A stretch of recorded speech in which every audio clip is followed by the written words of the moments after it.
สั่งน้ำนาว่าบักขี้ยาขี้เหล้าเกิดเป็นมือมีแต่เมา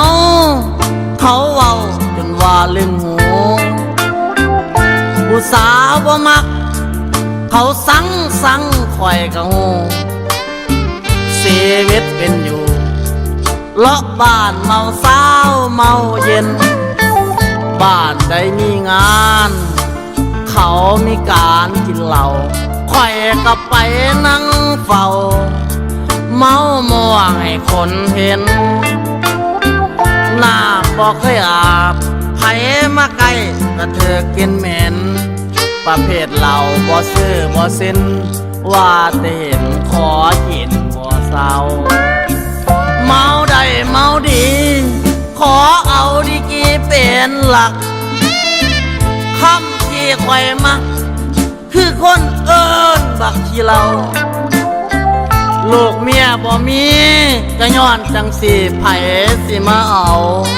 นอนเป็นหมู่หมาเกือกขี้เท่าเมาอยู่ใต้ตารางผู้หญิงเมิดบ้านมีแม่เฮาเว้านำผู้เดียวสาวบ่แลเลียวกะสร้างชีวิตเกิดมาอยู่ตามภาษาของคนห่างขอจูบปากแก้วบางผสมแก้มนางดอกเด้อขี้เมา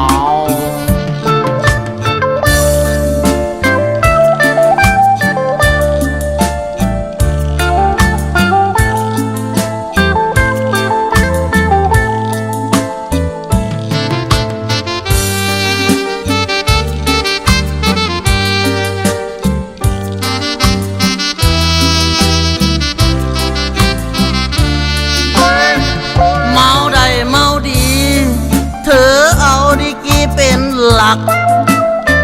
คำที่ข่อยมักคือคนเอิ้นบักขี้เหล้าลูกเมียบ่มีก็ย้อนจังสิไผสิมาเอานอนเป็นหมู่หมาเกือกขี้เท่าเมาอยู่ใต้ตารางผู้หญิงเมิดบ้านมีแม่เฮาเว้านำผู้เดียวสาวบ่แลเลียวกะสร้างชีวิตเกิดมาอยู่ตามภาษาของคนห่าง